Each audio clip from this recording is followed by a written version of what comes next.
नमः शिवाय, ओम नमः शिवाय, ओम नमः शिवाय, ओम नमः शिवाय। साधक भक्तों को, मित्रों को, बंधुओं को जय श्री महाकाल। इष्ट कौन है? तो आज के हमारे वीडियो का यही विषय रहेगा कि इष्ट कौन है। बहुत से लोगों के प्रश्न आते रहते हैं कि हमारे इष्ट कौन है, किस देवी या देवता की हमें पूजा करनी चाहिए जिससे कि हमें सबसे ज़्यादा लाभ हो। तो ज्योतिष की दृष्टि से देखें तो हमारे जो पंचम भाव के जो स्वामी होते हैं कुंडली में, उससे इष्ट का ज्ञान किया जाता है।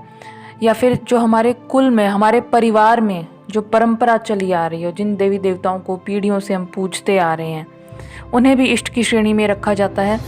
लेकिन प्रश्न तब उठता है कि मान लीजिए हमारी जन्म कुंडली बनी ही नहीं हुई है, हमारे जन्म का समय जो है वो ज्ञात ही नहीं है। क्योंकि जन्म कुंडली जो होती है वो आपके बिल्कुल फिक्स्ड टाइम से बनती है। अगर उसमें समय का आधे 1 घंटे का, 2 घंटे का भी हेर फेर हो जाता है तो जो कुंडली है वो पूर्ण रूप से उसका जो फलित है वो बदल जाता है। ग्रहों की स्थिति भी उसमें बदलाव में आ जाती है। तो यदि आपकी कुंडली नहीं है तो आपके इष्ट का ज्ञान कैसे हो? या फिर अगर कुल परंपरा की बात करें, मान लीजिए आपके कुल में तो श्री कृष्ण की पूजा हमेशा से होती आ रही है, लेकिन आपको अचानक से मन में हनुमान जी के प्रति आपको आकर्षण, आपको उनके प्रति भक्ति, उनके प्रति आप प्रेम अपने मन में महसूस करते हैं। तो इस स्थिति में आपके इष्ट कौन होंगे, इष्ट को कैसे जाने, कैसे उन्हें प्रसन्न करें, बस उसी विषय पे आज बात करेंगे। देखिए, इष्ट शब्द का अर्थ क्या है? जो आपको प्रिय है, जो आपको अच्छा लगता है।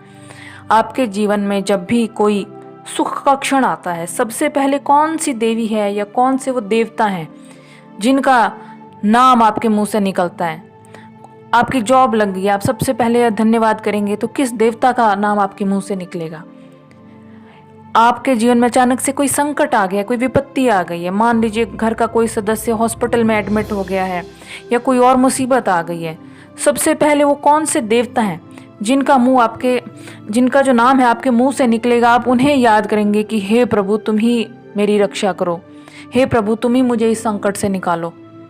वो जो देवी या देवता हैं जिनका नाम आपके मुख से सबसे पहले निकलता है, चाहे खुशी में निकलता है चाहे दुख में निकलता है, वो आपके इष्ट हैं। क्यों? क्योंकि वो आपके मन से ही नहीं, वो आपकी आत्मा से आपसे जुड़े हैं। आपका केवल मुख ही नहीं, आपकी जो आत्मा है वो भी उन्हें पुकार रही है। तो इसलिए वो आपके इष्ट हुए। इष्ट हमारे कोई एक इस जन्म, पर्टिकुलर जन्म से नहीं जुड़े होते हैं। इष्ट का जो संबंध है वो हमसे जन्मों से जुड़ा हुआ है। हम हमेशा से अपने इष्ट से जुड़े हुए हैं। अब बात ये आती है कि इष्ट को प्रसन्न कैसे करें। देखिए, साधना का पथ तो जीवन में तब अपनाना चाहिए जब हमारे पास एक प्रॉपर गुरु है, पूर्ण मार्गदर्शन मिला हुआ है। लेकिन भक्ति एक ऐसी चीज़ है जो हम बिल्कुल नियमों से परे, हर विधा से अलग, अपने मन मुताबिक हम भक्ति मार्ग पर चल सकते हैं। तो अपने जो इष्ट हैं उनके आप मंत्रों का जाप कर सकते हैं, अपने इष्ट की आप भक्ति कर सकते हैं, पूजा कर सकते हैं, उन्हें फल फूल अर्पित करें और उस अपने इष्ट के लिए आप व्रत रख सकते हैं, आप पूजा कर सकते हैं, आप अनुष्ठान करवा सकते हैं। लेकिन किसी भी भक्ति या किसी भी मार्ग में सबसे जो इम्पोर्टेंट चीज़ है वो ये है कि आपका जो बर्ताव है, जो आपका व्यवहार है, वो दूसरों के लिए हमेशा अच्छा होना चाहिए। जब आपका व्यवहार सबके लिए अच्छा है, आप सबसे अच्छा बर्ताव करते हैं, किसी के साथ आप छल कपट नहीं कर रहे हैं, तो जो आपके इष्ट हैं वो अपने आप ही प्रसन्न होते हैं। अब यदि आपके इष्ट हनुमान जी हैं तो आवश्यक है कि जब आप हनुमान जी की भक्ति करें तो आपको उसमें राम जी की उपासना साथ में ही करनी है। क्योंकि जो राम जी हैं उनके सबसे बड़े भक्त हनुमान जी हैं और हनुमान जी अपने आप को हमेशा साधनारत रखते हैं। वो हमेशा रामचंद्र जी की भक्ति में ही लगे रहते हैं। इसलिए यदि आप हनुमान जी की उपासना में फल चाहते हैं कि आपको हनुमान जी की जो भक्ति है, उपासना, वो बहुत अच्छे से फल दे, तो आपके लिए बहुत ज़रूरी है कि आप राम नाम का जाप भी उसके साथ करते रहें।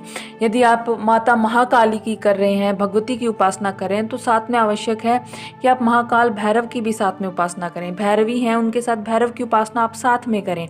विष्णु जी की कर रहे हैं तो साथ में माता लक्ष्मी की करें, लक्ष्मी जी की, विष्णु जी की साथ में करें। श्री राम की कर रहे हैं, हनुमान जी की करें, बाप भोलेनाथ की करें, करें तो माता पार्वती की साथ में करें। तो जब आप इस तरीके से भक्ति मार्ग को अपनाते हैं या साधना मार्ग को अपनाते हैं तो आपका जीवन निश्चित रूप से खुशहाल बनता है। तो इष्ट वही है जो हमारी आत्मा से जुड़ा है, जिसके लिए शब्द हमारी आत्मा से निकल रहे हैं। आप कोई भजन सुनते हैं अपने प्रिय देवी देवता का, आपकी आंखों से अविरल अश्रु धारा बहने लगती है। आप मंदिर गए, आपने कोई भजन सुना या वहाँ आरती चल रही है, आपकी आंखों से आंसू चल पड़ते हैं, आपको पता ही नहीं चलता है कि आप क्यों रो रहे हैं, क्यों आंसू आ रहे हैं। तो ये क्यों है? ये उस इष्ट के प्रति जो आपका प्रेम है उस कारण आ रहे हैं। जो आपका इष्ट से लगाव है, वो आत्मिक संबंध बना हुआ है, इस वजह से वो जो अश्रु धारा है आपकी आंखों से बहने लगती है। तो आशा है आपको समझ आ गया होगा कि आपके इष्ट कौन है जो आपकी आत्मा से इतने करीबी रूप से जुड़े हुए हों। तो यदि वीडियो पसंद आया हो तो वीडियो को लाइक कीजिए, शेयर कीजिए, चैनल को सब्सक्राइब कीजिए। आज के लिए इतना ही। जय श्री महाकाल।